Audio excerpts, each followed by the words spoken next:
Hello, guys and gals, and welcome back to another episode of IRL Ghost Stories, where I discuss the real-life happenings to me in the paranormal. Aside from creepypastas, these are actually real events, but then again, creepypastas can also be real, but for now, these are pretty real events that have happened to me. So, last time I was discussing these episodes, I actually talked about my experience with the deer back in India. And the second one was obviously your stories, but this one we return back to mine. It's nice when we have a good back and forth. So this one dates a little before when I started working in the industry, so the last one was very recent. That's when I was again in India. This one is when I was 12 years old, and I lived back in a very old home, and I was not a very old home, one of the houses of my childhood when I was in primary school. Now, first of all, let me begin. This house, very, very, very amazing house. It was one of the corner houses. I'm not going to give an address or a photo or anything, just so nobody, decides to go there or, try, whatever happens. So, this house was really nice. It was a corner home, really huge, really nice, fucking huge backyard, nice garage, everything. It was the works. So my dad got it, and I don't know whatever he struck on it. It was a nice house, whatever. The previous owners were this really nice Italian family, and inside you could see how they were really keen on the decorum of the place. Like, it looked beautiful. Everything was furnished. Everything was great. It was like a dream house. And to this day, if I still had a choice of living there, I would definitely live there.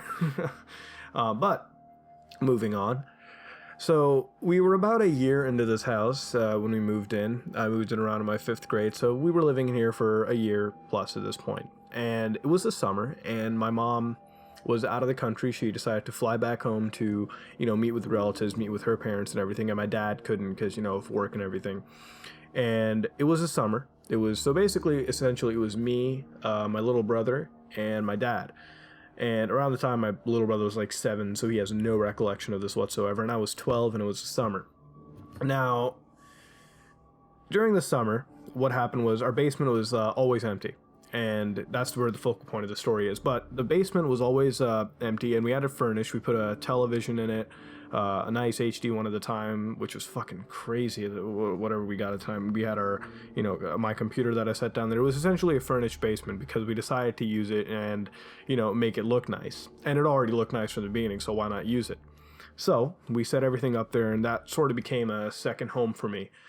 Now, this story didn't happen to me, but I'll get to that in a bit. So at one point, my dad's friend had a relative, I think it was a brother or something, that was just coming to Canada, like just moving here and needed a place to stay, so they can find jobs and get back on their feet. So my dad's like, well, I have a basement, why doesn't he just move in here and I'll charge him so-and-so a month, whatever happens.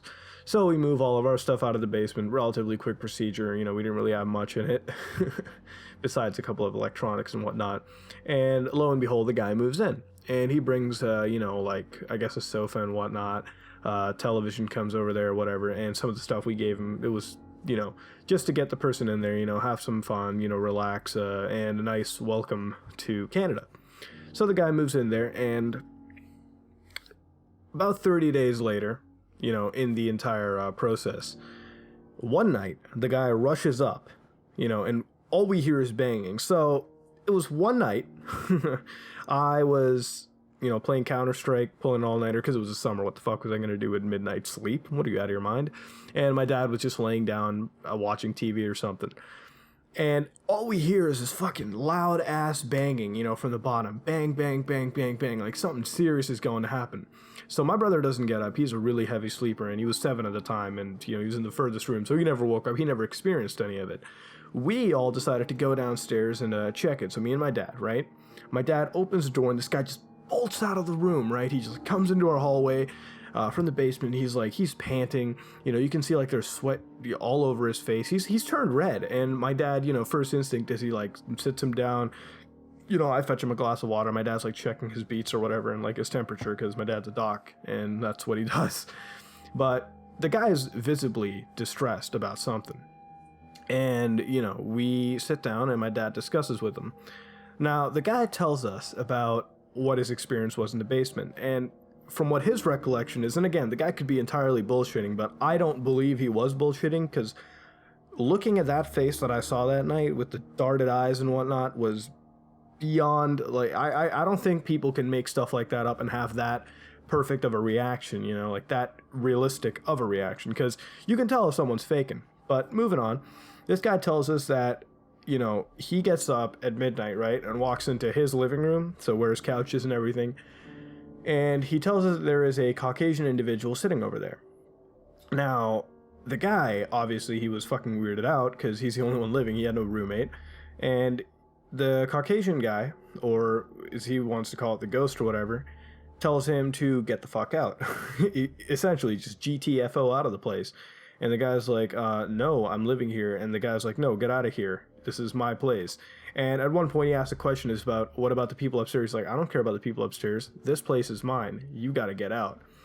And at that point, the guy completely drops and shits himself and runs upstairs. And that's when the banging starts. So that's essentially what had happened that night. Now, do I believe it? Do I not? That's always debatable. I mean, again, I'm a skeptic individual, but thinking of that experience, it always goes back to it. I mean, it's such a realistic thing. And I wish, you know, as morbid and weird as it is, I wanted to be in his position to actually experience something like that, because I don't know, it's just something I want to see it. I really wanted to see it, but, you know, I didn't get to experience it. I wasn't lucky enough, in my words. Some people would say, what the fuck is wrong with you? But again, I wasn't lucky enough to see, you know, what this person was experiencing. But now, do I believe it? Is it, you know, too far-fetched? No, I absolutely do believe it for, you know, many possible reasons. The guy didn't do it to get out of money or whatever. He gave us full rent and booked out that midnight. You know, he took his shit, left. And that was it. You know, he even left some of his stuff behind, which we FedEx to him later. And this guy never contacted us back. I think he sent my dad a thank you card or something, but really never contacted us back. And that was it.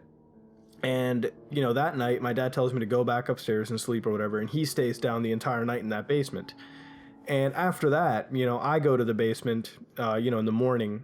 And this also comes back to before this person even moved into, because anytime I was down in that basement, you know, sitting in front of my computer or whatever, you know, playing a game or something, or, you know, talking to a friend on an MSN or doing an assignment, I would always notice that behind these California shutters, I think that's the right word for them, there was the heating mechanism to our house, the furnace, if you will, the little tube or whatever, you know, the giant tube, I think it distributes all the hot water or something in our house.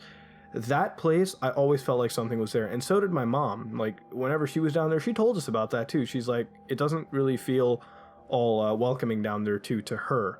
And so she never went to the basement, and she never did. So whenever there was something like movie-ish that was happening, she would never go down there. You know, she would have like her friend up there, you know, in her house, and you know, usually my dad and you know, a couple of his buddies and me downstairs. And that was it. That was essentially what was up with the house. But do I believe it had happened? No.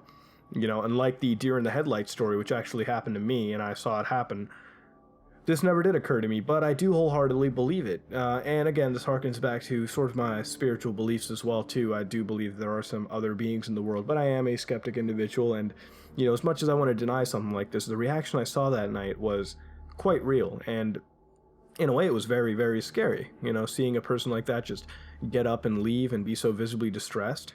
You know, it was definitely something, and, you know, shortly after that had happened, about a couple, I want to say a few months later, we had left the house, actually, and moved to the United States. And from that point on, that was the home that we had left, and it was something. It was definitely a wild, weird experience. The house was great.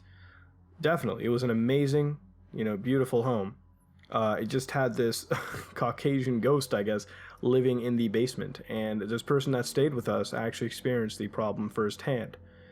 Now, I'll leave these ghost stories up to you to believe. You can believe me or you cannot. I mean, as skeptic as you are, I mean, I'm a skeptic individual, so you can already tell this is fucking difficult for me to believe, but it has stuck with me throughout mostly, you know, my entire life at this point. I mean, for 8 years, I can't really forget about it. It's turning 9 at this point. We're almost about to anniversary edition this shit. But that's essentially my second IRL ghost story, is the ghost in the basement. Maybe one day I might go back to that house if it's not, if it's not taken already, and maybe I might even do a ghost investigation in it. I don't know. But I want to ask you guys what you think about this. And again, like before, please, guys and gals, tell me about your ghost stories below in the comments or in the subreddit link that I'll put in the video below. This is me, Mudahar, and if you like what you saw, then like, comment, and subscribe. I am out.